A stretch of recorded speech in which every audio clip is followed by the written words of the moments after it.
My name is Alan, and the earliest mortgages were not offered by banks. My name is Chris, and I'm going to talk about kings, lifeguards, a museum, and France.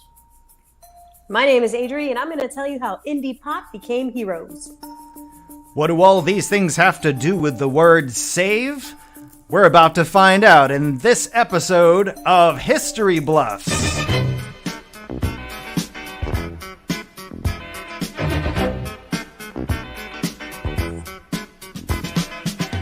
Welcome to another episode.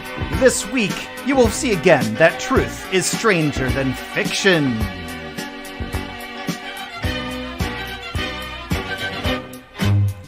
I want to welcome back to the screen our historians and our host, Carlos. Hey, everyone. My name is Carlos, and I'm the host of this whole thing. Thank you so much for joining us for yet another wonderful episode of History Bluffs.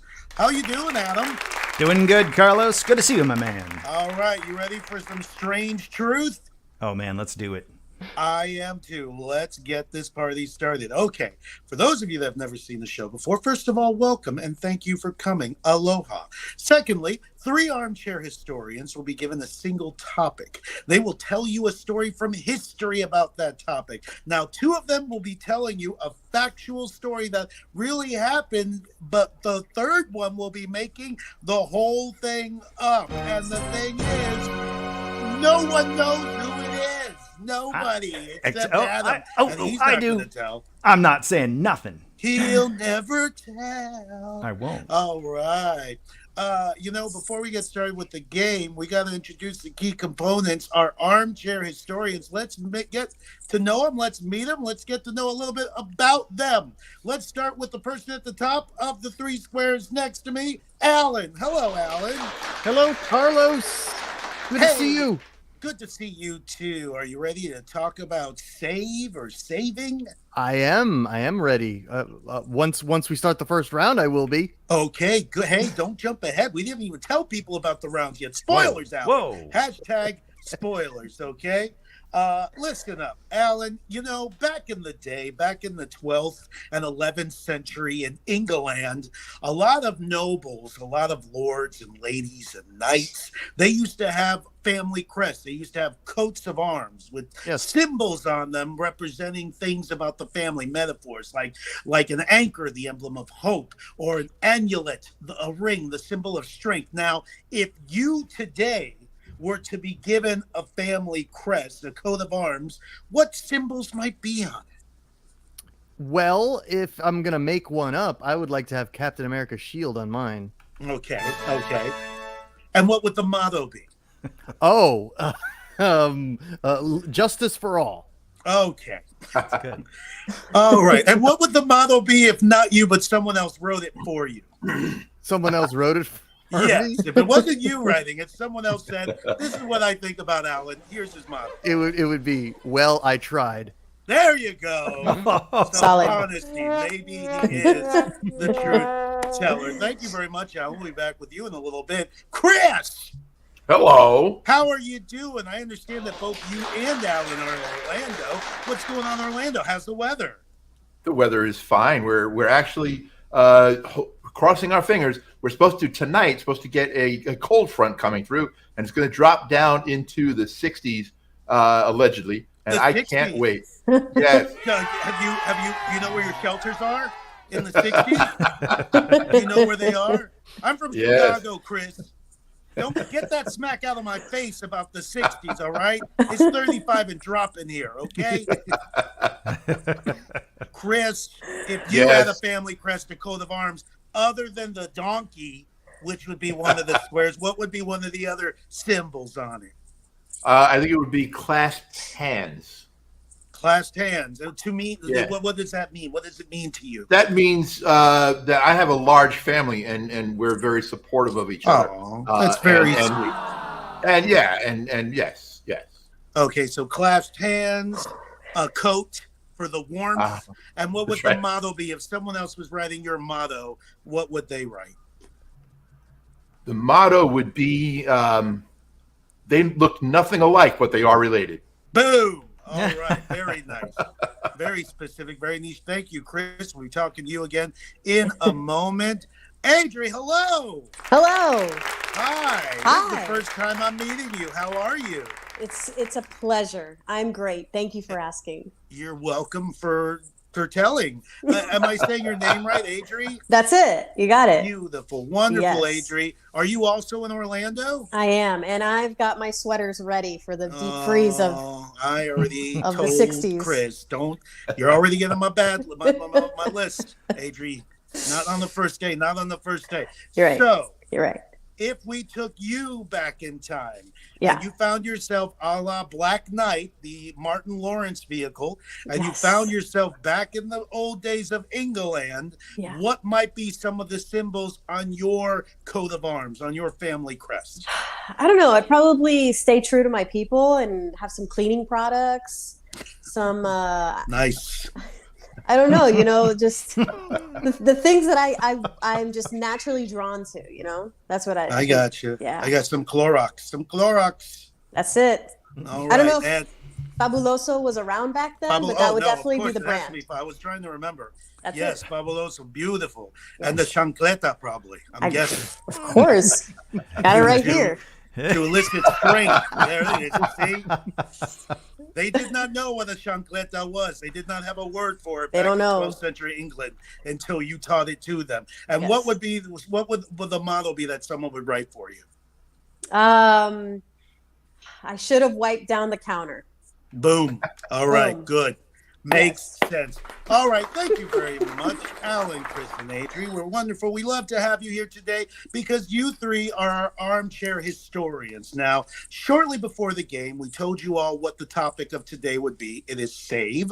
All right, and we believe you've done a little, the minorest of research. You Googled it, except two of you are going to tell us an accurate story and one of you is not. Now, here's the thing, people watching at home. We want you to guess. Thank you very much, T. We want you to guess on the YouTubers or however you're watching what it is. But please, if you know that someone is absolutely telling the truth, or if you know someone's fibbing, don't spoil it for the rest of us. If you happen to know, like, I know that person wasn't affiliated with that, or that didn't happen till blank. And please also don't Google it. Don't Google it. Just just guess. Let's keep it fun. We're just gonna guess, and you can Google it after the verify. We're gonna tell you. We're gonna have fun. It's gonna be great. But like Alan mentioned, there are going to be rounds of 3, a round for each one of our contestants here. And there are also going to be some guidelines to this game. Adam, what are the guidelines for this game? We've got a couple rules. Not a lot, just a few. Let me put those up and you can tell the audience. All right. Of course, historians are going to be inspired by the topic, which is save. True stories are factual. Bluff story is fictional. That is to say that the bluff story may have a fact or two peppered in just to make the lie stronger, but overall the sense of it is that it is fictional. And no audience help, please, as I mentioned. Thank you very much, Adam. Each round will be timed. Adam, correct me. We're starting with 75 seconds. Then That's we're going to right. go to 60 seconds. Then we're going to go to 45 seconds for the final round. And each contestant will tell their story over the course of each round. Now, unless there's anything else, Adam, let's get that round 1 sign up.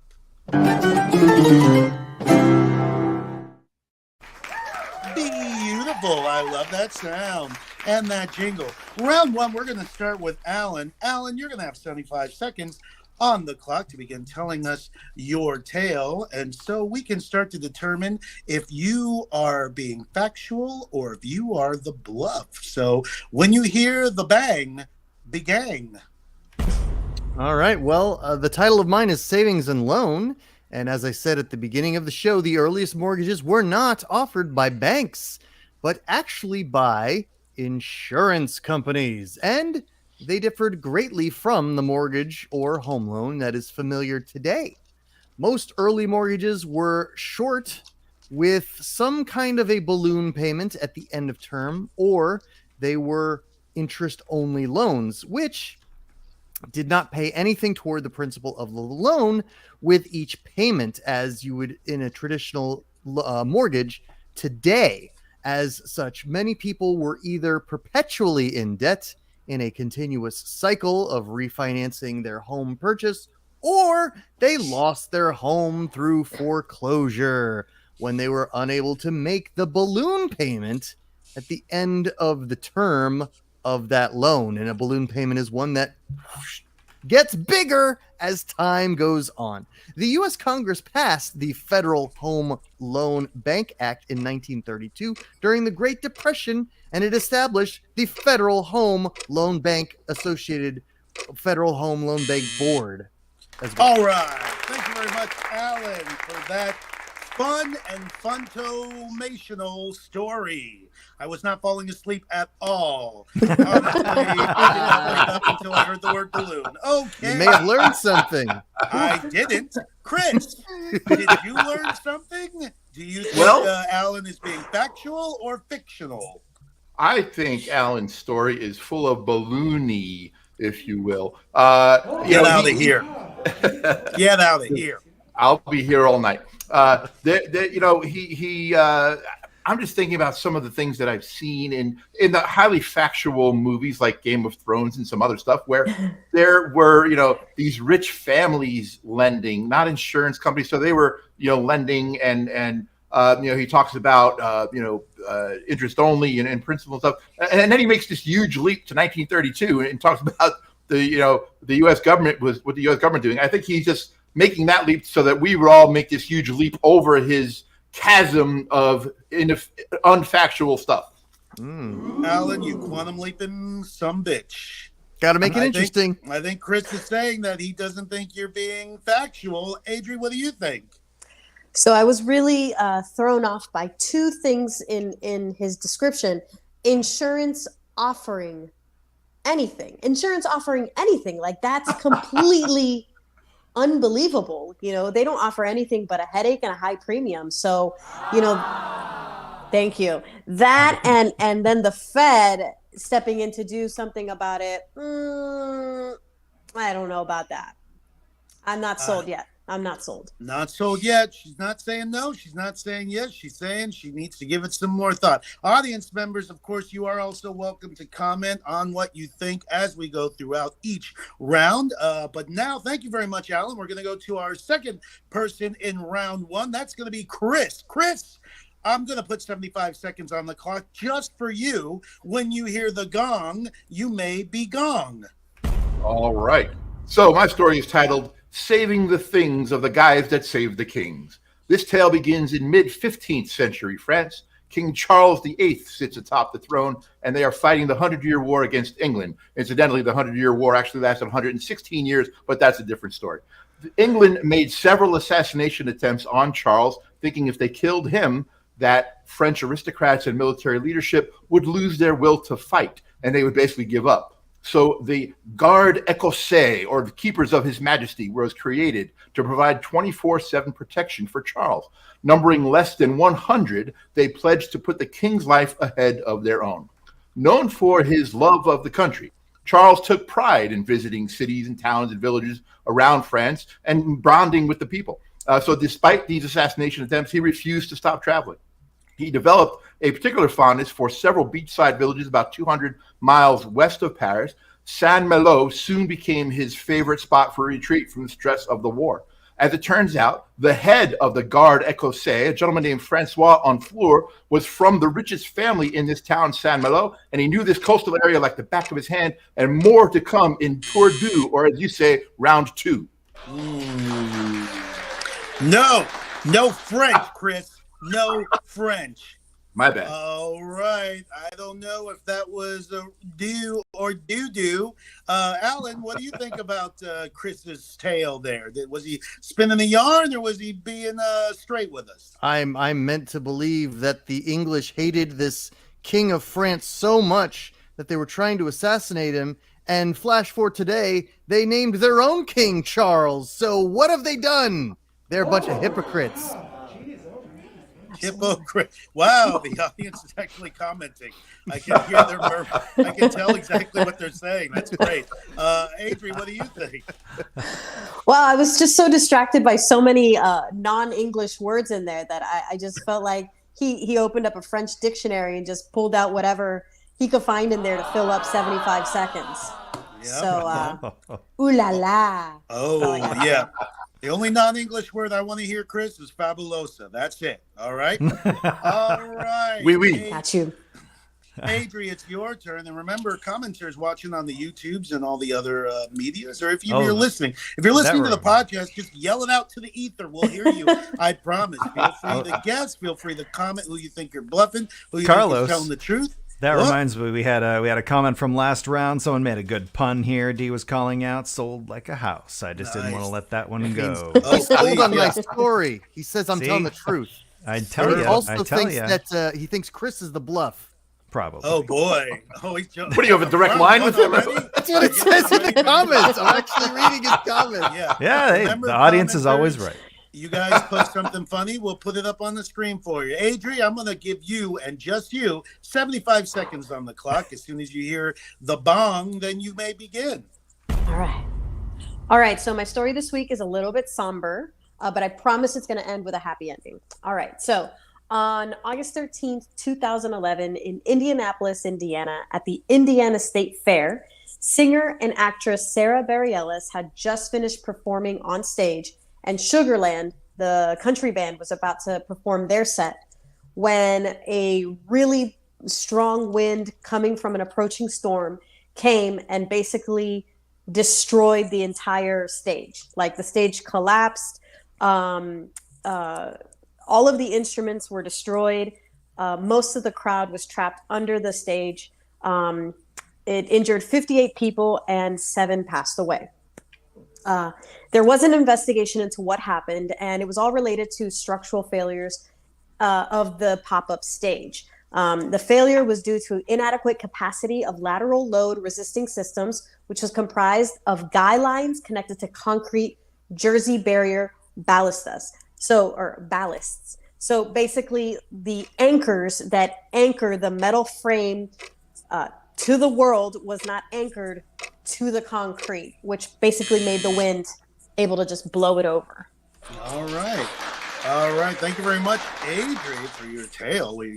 Very compelling. Okay, Chris, what do you think of Adri's story? Well, first, I agree. It is a somber start to her story, and my heart goes out to the people that were injured and passed away. However, having said that, I am just as Adri said, I basically opened a French dictionary. She opened a multisyllabic dictionary, and we're just throwing out, like inadequate capacity of lateral load systems. I mean, every time someone brings that up, I just feel like they're bluffing because they're trying to pass stuff right over our heads. And I'm not, that's a flag that went up for me right there. Yeah, Chris doesn't like when people smart talk to him. Alec, go. She sounds like she's besmirching the good name of Sarah Bareilles, the star of Girls 5 Eva. I think she's saying that girls will 5 Eva be bad at structural engineering. Yeah. Don't take swings at Sarah Borealis, Adri. No one likes that. All right. Okay. You know what that means. We've had 3 people. We got the first round. D, if you're out there, anyone else who's listening, yeah. Flag on the play, D says. Okay, D, if you want to wager a guess as to who you think the bluff might be right now, you're welcome to. While we ease on into round 2, Adam, play that beautiful round 2 footage.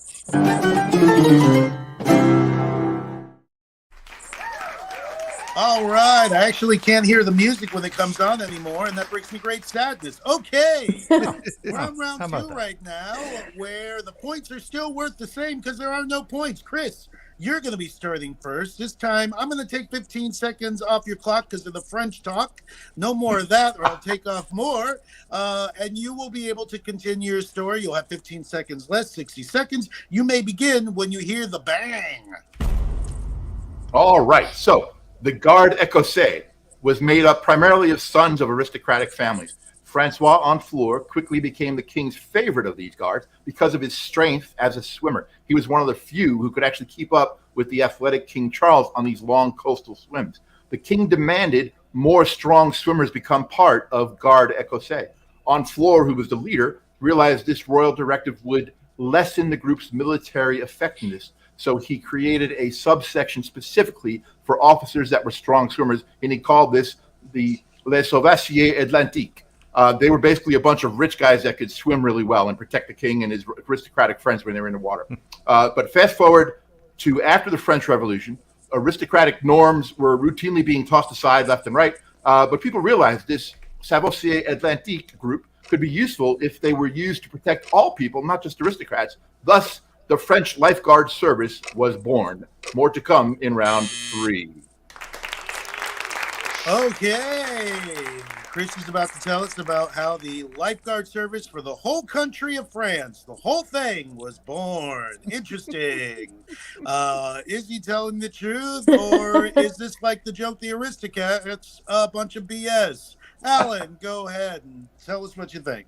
So yeah, Chris is. It is interesting to think that they've been keeping such close records on the favorite bodyguard of King Charles of France, and that he was a strong swimmer, and no one came to the idea of having someone watch the waters when people swim until this one bodyguard did it. I think there's too many details. I don't think they really know the origins of the lifeguard.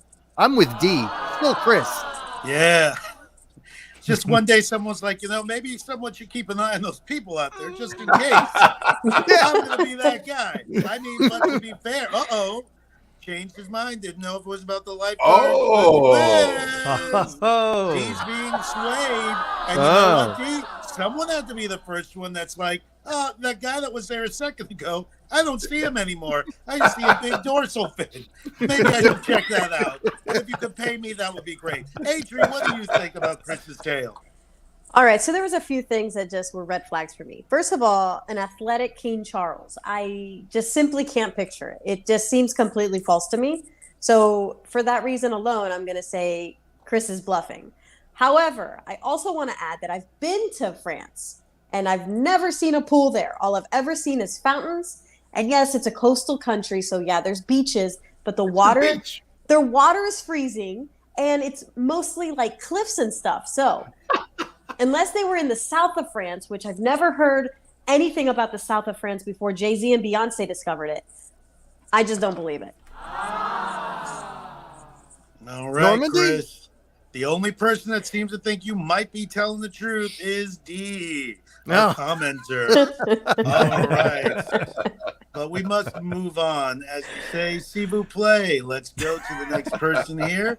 That's going to be Adri. Adri, I'm going to give you 60 seconds because I know you can get it done in 60 seconds of round 2. As soon as you hear the bagong, you bago. All right. Okay, so I left off with a lot of really big words. And basically just to say that the structure of the stage was not anchored to the ground, which let the wind basically blow it over. The metal was twisted. Everything was destroyed. The fair itself was also investigated and blamed, partially, for not having adequate procedures in place for delaying, postponing, rescheduling the shows in the case of inclement weather, which they should have because it's the Midwest. Those types of storms happen all the time and very sporadically. So they should have known that something like this could have happened. Now, as I mentioned earlier, everything was destroyed, including Sarah Bareilles' instruments and Sugarland's instruments. Now, I'm going to tell you who saved the day in the next segment. Stay tuned. Ooh, with time to spare. I yield my time. Right. Very that, good. Gentlemen, is how you do that. You give me back my time. You don't take up more of it. Wonderful. Thank you very much, Adri. You get 5 bonus points for your time. I convert it to 5 bonus points. That's for you. So you're ahead by 5. Chris is much like a tornado or a twister that you would find in the Midwest. Is Adri's story full of hot air?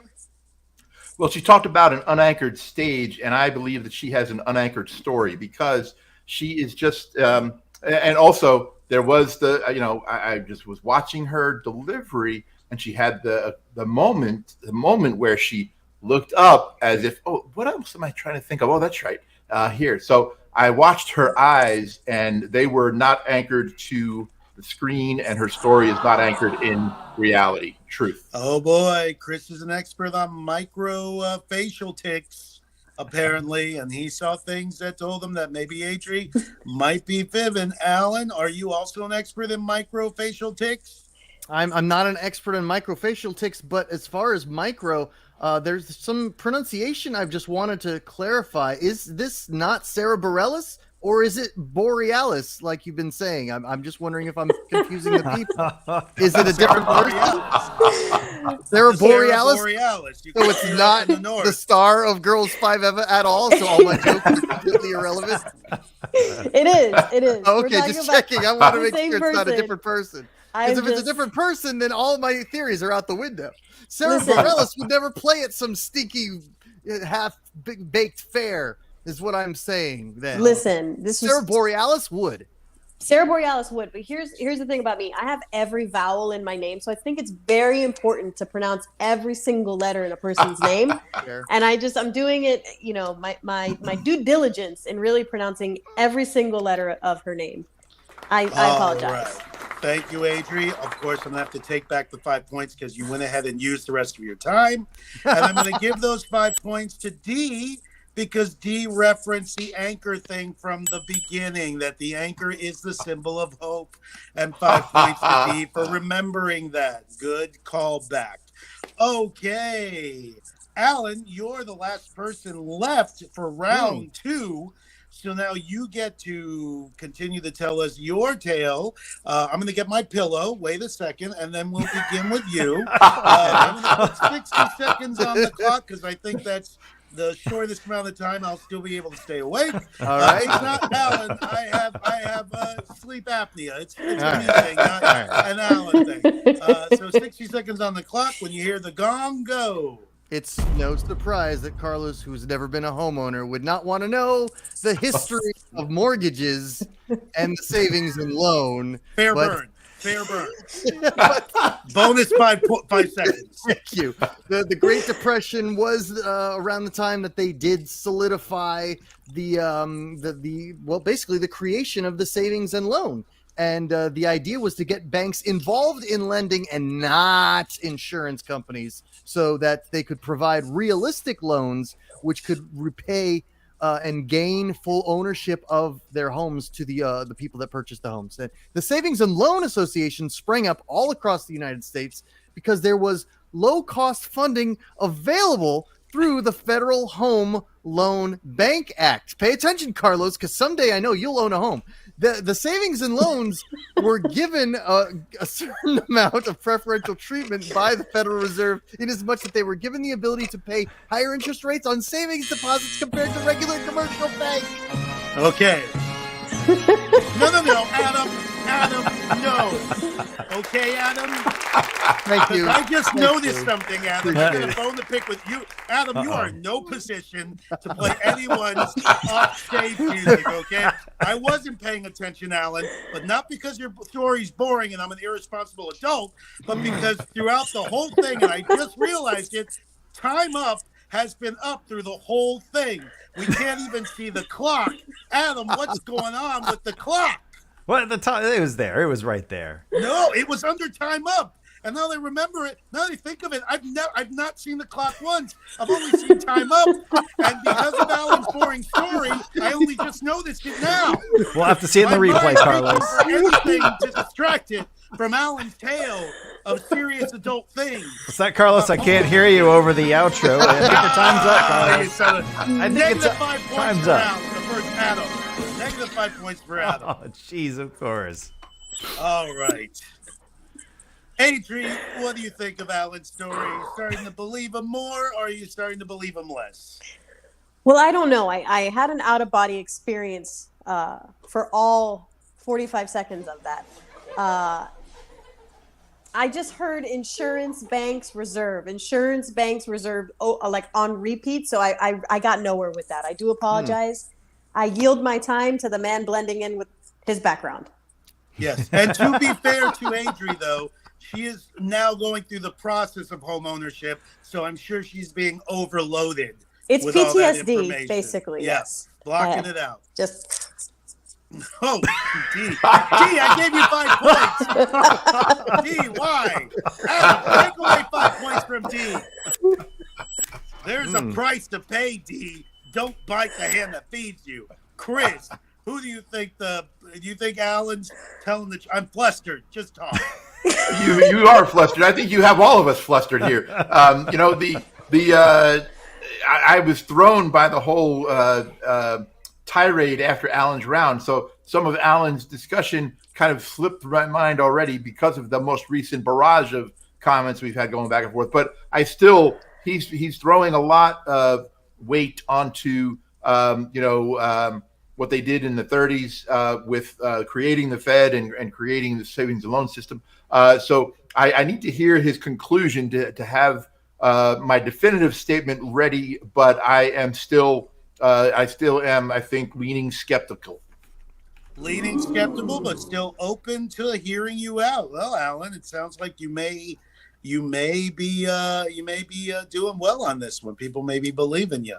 Okay, and I apologize, Chris, on behalf of Adam, our tech person, and let's see if he fixes his great flummox that the podcast people can't see. So they're like, "What are you talking about? Everything sounds fine." No, D. No, Adam, you don't have to applaud someone applauding you. And D, feel free to wager a guess now that we're at the end of round 2. Who you think maybe the bluff now? If you think it's the same person, Chris, or someone else. While I hope Adam can maybe possibly take us into round 3 without incident. Let's cross our fingers. All right. So far, so good. Okay, we're at round 3, where each of our contestants will have 45 seconds to wrap up their story, and then we're going to figure out who the bluff is once and for all at the end of this round. We're going to begin with Adri. Adri, you're going to get a chance to finish your tale. You are going to get 45 seconds on the clock, whether or not you can see the clock ticking down. So I guess just, use your own clock, because our clock ain't worth the damn today, I guess. Just guess when 45 seconds. Do Mississippi in your head. I don't know. Let's do it, Adam. Let's see if you can fix this or not. Here we go. Oh, there's a clock. Okay. There's a clock. There it is. All right. So, as promised, this story has a happy ending. I mentioned earlier that all of the instruments were destroyed during the collapse, but the state fair had to go on. The show must always go on. And since their next stop was in Oklahoma, who else stepped in but beloved brothers, Oklahoma natives, and incredible indie pop musicians, Hanson. Hanson, the boppers, saved the day by lending Sugarland and Sarah Bareilles so they could they lent them all of their instruments so that they could perform their next few shows until they were back on their feet and they got their insurance claims and all the good stuff. All right. You're welcome for conjugating every form of lend. Yes, for 40 days during Lent, Hanson gave their instruments. That was their sacrifice for Lent, to give their instruments to Sarah Borealis and Sugarland. They're still around, D. Hanson is bopping at state fairs all across the country. Middle-aged right now, you know those shows. It's like when Boys to Men show up somewhere. All right. Alan, and still a good show. Alan, what do you think of Adri's tale? Do you think she might doth bluff too much, or is she telling the truth? I'm just happy that Sarah Bareilles is no longer having to appear at fairs with Hanson, and now she gets to be on an NBC show with some amazingly funny women. So good on her for no longer being in that situation where she has to cut corners just to set up her own stage. I applaud her for advancing in her career. I mean, she was pretty big then, too, in 2011. I mean, then why is she performing with Hanson? She wasn't performing with Hanson. Adult they Hanson. Lent her the instruments. Hanson's hit was in like 1998 or something. Adult Hanson. All right. It's so Qualifier. relevant. You gotta AKA listen to the music. Hanson. Whether or not they're children or adults, they're still Hanson. The name applies. That's right. They're not going to All right. sound anything like the recording. I can tell you that much. I don't know if you've heard current day adult Hanson. You're right. Chris, what do you think of Adri's story? Do you think she's telling the truth, or do you think that Sarah Borealis is not part of Girl 5 Eva? Because that seems to be Alan's only focus Yeah. as far as whether or not she's telling the truth. Well, if her name is Sarah Borealis, she's a star in my eyes. I am thrown by the convenience of all the instruments being destroyed, the stage being destroyed, and the Hansons come in and save the day. I think it's equally as likely that the Hanson brothers from Slapshot came in and saved the day. So Deep cut. I am skeptical.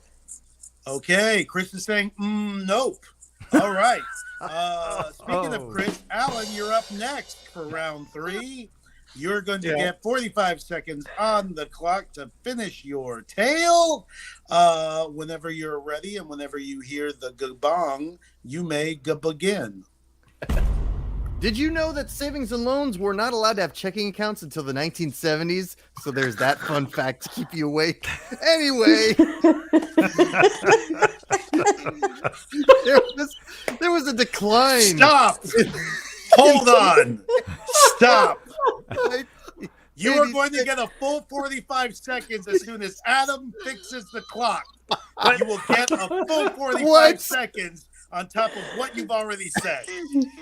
Adam, can you do one thing correct? Okay. Do you see One the little clock? thing. Do you see the clock now? Do you see No, that clock? I don't. I see You don't? time's up. I do. We all see the clock, Carlos. We all see it. My I see microphone. time's up. No, I you're see wrong. the fin of the clock like a shark fin. Oh my gosh. LL Cool J like a shark fin. All right, just start it over. Give him 45 seconds. Whatever, go. Your right. time starts now, Alan. Well, guess what? You already know that hint about the 70s, so that's a freebie. But from 1986 to 1995, there was a crisis, and the loans in the United States declined by in half. So analysts mostly attribute it to the unsound real estate lending and the market share of the savings and loans. Hey, guy, we're cutting you in 5 seconds. Wrap it up. You gave me extra time. I'm going to use that extra time. The following is a detailed summary of the major causes for losses that hurt the savings and loan business in the 1980s. Lack of net worth from institutions.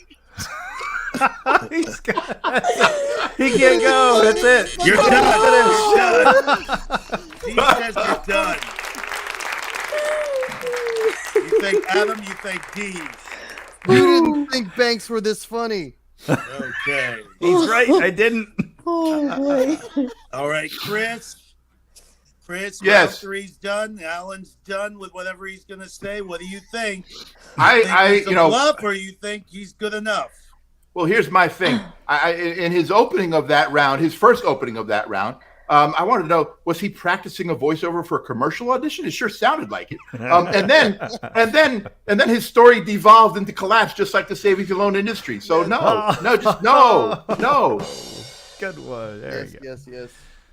All right, Adri, what do you think? Metaphor. What do you say? Well, I'm not ready to say who I think is bluffing, but I'm ready to say that Alan's entire story was too boring to be fake. It was like reading an encyclopedia. So much like the savings and loan, instead of too big to fail, too boring to fake. All Exactly. right.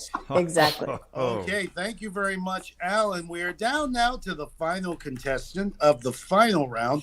Adri, you're going to have 45 seconds on whatever the hell clock Adam decides to put up randomly. And we're going to give you that full time because I've given up on him. Wait, when what? you hear, It's me, Chris? It's Chris, Sorry, yeah. My apologies. Remember that was a Hanson. test. Adam failed that test too. No, I was just following orders. Round 3. Now you're following orders. Here we Round go. 3. You're gonna have 45 seconds on the clock to finish your story to wrap it up. When you hear the gong, go. Here we go. Well, this is easy because today you can learn all about these groups that I mentioned at Le Musée Sébastien Atlantique. And that's not French words I'm making up. That's the French Lifeguard Museum. It is in the coastal town of Saint-Malo. It stands 4 stories tall with more than 25,000 square feet. It houses uniforms, bathing suits, swim caps, boats, chairs, tools, maps, pledge documents, thousands of other items that tell the stories of several hundred years of protecting royalty, aristocrats, and eventually everyday people in the waters of France. With their history-centric culture, the French did not whitewash the early years with the aristocrats. In fact, there's an entire wing of the museum dedicated to the original lifeguard group that effectively became the equivalent of French's Secret Service, the first state protection agency in the world. You're okay. So the French Baywatch turned into the French Baywatch Knights. Is that what you're saying right now? That they became Secret Service from pulling people out of the water? The original group that the lifeguards were pulled out of, that first group, not the lifeguard group, that first group. All right. Adri, what do you think of Chris's tale? Oh wow. Well, I just can't. I can't picture a museum filled with bathing suits and swim caps.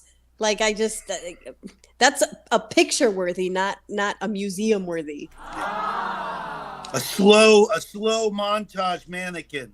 Yes. Running. Nothing else is Some needed. people run into the spotlight. All right, Alan, what do you think? The more I hear this story, the more I think, no, lifeguarding was invented in the good old US of A. I think he's giving the wrong credit to the wrong country. I don't think the French invented lifeguarding. I think it started here in our homeland. That's what I'm saying right now. I concur, D, and I concur, Alan. Yeah, we all know that lifeguarding was invented by the German American known as David Hasselhoff. Yeah. Okay. All right. So we're done with all the rounds. Great. Wonderful. We're near the end, but we're not there just yet. So people on YouTube and D, I want you to start putting in your final guesses on who you think is going to be the bluff, and we're going to put them on the screen here. And while you are processing that in your minds, we're going to go through this cast one more time. Okay, Alan, who do you think the bluff is? Is it Chris and his story of French Baywatch? What's the word for French Baywatch? He couldn't bring it up. I don't know about that. Or is it Adri and how Hanson saved the day? Adult middle-aged Hanson saved the day. Who is it? I think if Adri were making up this story, she would have been a big fan of Sarah Bareilles to pronounce her name correctly. So I'm going with D's initial guess, which is that Chris is the bluff. That Chris is a bluff because you believe it's Bareilles and you believe it's Borealis, the way I've been saying it, and not Bareilles. not Borealis at all. Okay, well, David Borealis is a person, so that's a legit last name. All right, so that's one against Adri, one against Adri. Yes. No, I said Chris is the bluff. Chris is okay. All right. So even though you think Adrian, even his comments are confusing. You think Chris is the bluff? Okay, one Correct. against Chris. All right, Adrian, who do you think is the bluff, and who do you think is show no? This is actually the hardest episode I've done. Me too. I'm gonna go out on a limb and say Chris is the bluff. I feel like I'm going to regret that decision, but I think Chris is the bluff.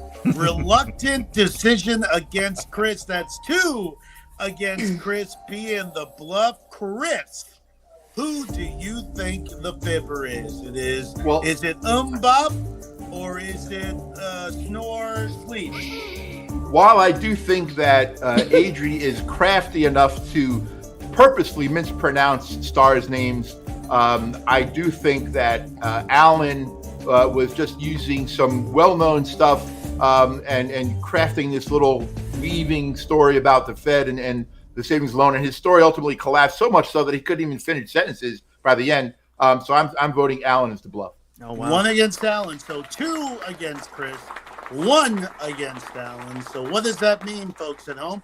That means if Adri actually turns out to be the bluffer, then she technically wins. So we're going to see how this plays out. What does D think? Adrian or Alan? No, D. You gotta pick one. Not Adrian or Alan. Said my story was fun, so I guess not me. Okay, so Adrian. I'm gonna say D's picking Adrian. It's either 1, 2, or 3, guys. That's not how game shows work. Trinary, you gotta pick one. All right. So, okay, we got all the information. We know everything we need to know. I honestly think I'm the only one that's been mispronouncing Borealis, but whatever. 2 against Chris, 1 against Alan. Mr. You made a guess. Adam. Yeah, That's me. Adam, Or D, Yes, you made sir. a guess. if you could please play that beautiful end of the show. Let's figure out who it is. Music. Oh, well, we're going to line them up, aren't we? That's are you going to right. step off stage? Step I off our hope we virtual... are. Go ahead and step off our virtual stage, Carlos. And we are going to line these folks up because this whole time, you see, I have known and I'm the only one. So was it tonight your bluff? Could it have been Chris? Was your bluff Adri? Or was your bluff the financial wizard Alan? I'm going to reveal it right now. Folks, tonight, the bluff this whole time has been Chris! Hey! Oh. All right. Good work, Chris. Apparently not. Oh, well, Good work, pretty good. Chris. You threw some. All He right. tried. He tried. I'm gonna say I was genuinely surprised. I thought all your stories sounded very plausible. Well, no, actually, when you think about it, French lifeguard for a whole country is stupid. Okay, but not everyone. Not all 3 people pick. Well, no, Chris. Okay, everyone picked you, Chris. Yeah. No, All right. D picked So Adrian. better luck next time, except for D. We're going to need a spreadsheet D, to figure this why one you out. don't. This is why you don't not pick one person, because you pick the one person. You pick the one person that was it, and you said they weren't it. So D, you are tonight's biggest loser. All right. Well, thank you for commenting. We appreciate it. But next time, pick one person so you don't happen to pick the one person who was the bluffer. Ladies and gentlemen, this has been another episode of History Bluffs.